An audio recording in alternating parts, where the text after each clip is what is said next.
esta que está aquí se resuelve, bueno, pues aplicando el mismo concepto, y para esto tendríamos entonces que límite cuando h tiende a 0, ¿verdad? De esto que está aquí, eso es raíz cuadrada de x más h, menos la función que es raíz cuadrada de x sobre h. Aplicamos aquí, mira, si evaluamos h en 0, en este caso va a quedar 0 sobre 0 indefinido, por lo que tenemos que auxiliarnos de la racionalización, es decir, multiplicar arriba y abajo. Entonces esto es límite cuando h tiende a 0 de raíz cuadrada de x menos raíz cuadrada de x sobre h por, ahora vamos a racionalizar, por raíz cuadrada de x más h, y aquí, como está menos, aquí pongo más, porque es el conjugado, más raíz cuadrada de x, y eso arriba y abajo.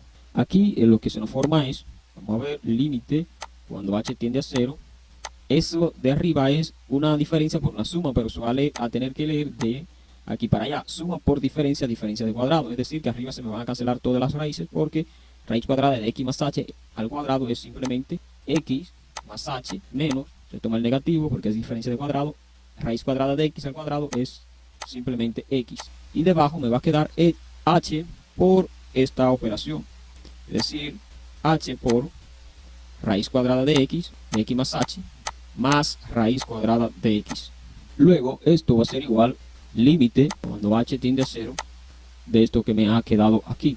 Aquí, si te fijas, tengo un x positivo con un x negativo, se cancela y me queda entonces solo arriba h sobre h por, pero también h se puede cancelar, este h con este h. Entonces aquí me queda 1, porque he cancelado todo arriba, 1 positivo, me queda 1, sobre raíz cuadrada de x más h más raíz cuadrada de x. Entonces, ¿qué va a ser igual a eso?